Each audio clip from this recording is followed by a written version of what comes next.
Hey there, I'm Mark from Spectrum Pulse, and today we have from Poppy, Negative Spaces. It's been a while since I've reviewed a Poppy album. After Flux was the pop metal pivot that I was really hoping to hear, I was rather underwhelmed by Stagger, and I outright skipped the faux industrial pop of Zig last year. Not that it was bad per se, but it felt weirdly anonymous, underpowered, a step back towards tones that she had already done better years earlier. So when I heard that Negative Spaces was going full-on metal with Jordan Fish of all people handling the production, I was certainly intrigued. I wanted to give it a proper shot, and the first observation is that for as many genre transitions as Poppy has made over the course of her career, this is probably her most fully defined since her synth pop of her early projects. As a vocalist, she can now showcase a broader range of softer cooing, pretty decent belting, and screaming, although I wouldn't really consider her a super strong vocalist in this format, more dynamic than powerful, and Jordan Fish imports all the chugging fusion of alternative metal and metalcore with the occasional anthemic pop flourish that broke through Bring Me the Horizon back in, say, 2015. Hell, I'll say it, this is a better Bring Me the Horizon album than the one they put out this year. But you know, that's the tricky thing now, isn't it? Poppy has subsumed a lot of her deliriously catchy, distinctly conceptual formula into this radio-ready alt-metal framework, and while it's not really new for her, I've got to question how well it pays off some of her strengths, or winds up feeling as idiosyncratic as it could. Now, I tend to be a little bit more forgiving of the more frustrating pop metal fusion idiosyncrasies coming from Poppy, largely around the production. Yeah, it feels overcompressed and the vocal leads are fighting through a blur of synthetic filters, and the breakdowns all feel a little bit sterile, and the blur of drum machines, drums, and triggers, they don't pay off any of the bass grooves as strongly as they could. But you know, that's kind of what you expect from Jordan Fish at this point, and Poppy has always worked the uncanny juxtaposition between genres to her advantage. But if we're being brutally honest, that intentional thematic juxtaposition, it's been fading for years now, especially sonically. So instead we're stuck with Poppy indulging a lot of rock and metal radio production cliches that, at least to me, have felt kind of played out or derivative for some time. Fish might be better at executing them,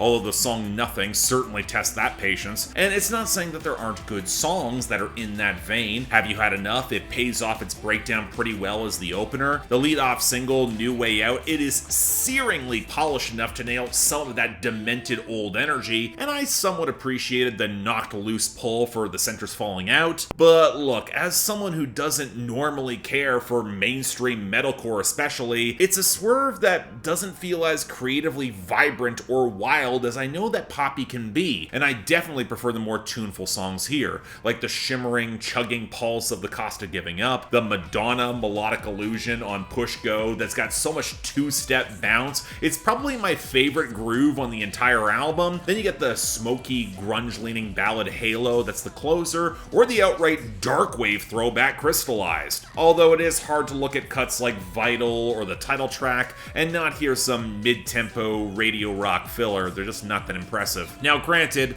the lyrics are also a major factor for that, as the album certainly lives up to its title in a wallow of defensive fury as she rages at everything that would dare double-cross or attack her, as she struggles not to succumb to that toxic nightmare, even keep optimistic when nobody's watching, with the lingering question of whether or not said spaces can serve as motivation or just simply a drain on your psyche where you gotta find your way out. But it also feels increasingly like a loose, quasi-anonymous structure to hit many of the same confrontational and increasingly cliched poses in this genre, where Poppy used to have more distinct off-kilter lyrical flair, and I gotta say, at the spoken word interludes, they do not add that much along the way. I just don't get that same thematic potency. But as a whole, look, I get looking at the most recent Linkin Park album and then coming around to this and finding it way more appealing, but I would struggle to call it that forward-thinking or special, even among radio rock and metal. We've heard a lot of this template done before, and the more Poppy sacrifices melodies or an interesting concept for chugging metalcore riffs,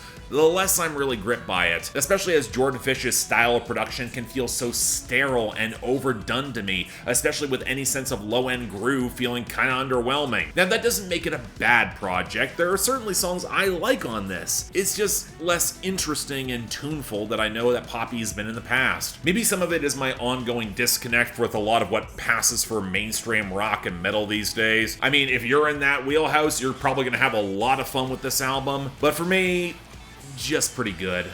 I can't call it great. So yeah, thanks a lot for watching. If you want to see more, please be sure to like, share, drop comments, subscribe. Yeah, this one a bit disappointing to me. Like, I really wanted to get all the way on board the way I know some of my friends have. Yeah, it's just not fully there for me. Maybe it's the fact that I really connected with Poppy's pop-leaning stuff early on, and she's got cases where the grooves are so potent that I'm really on board for it. Here, again, Jordan Fish kind of is both a benefit in that he adds that added level of polish, but he has his own quirks in production that can be frustrating to me. Hell, I'll go back to the previous Bring Me the Horizon albums in the 2010s for evidence of that too.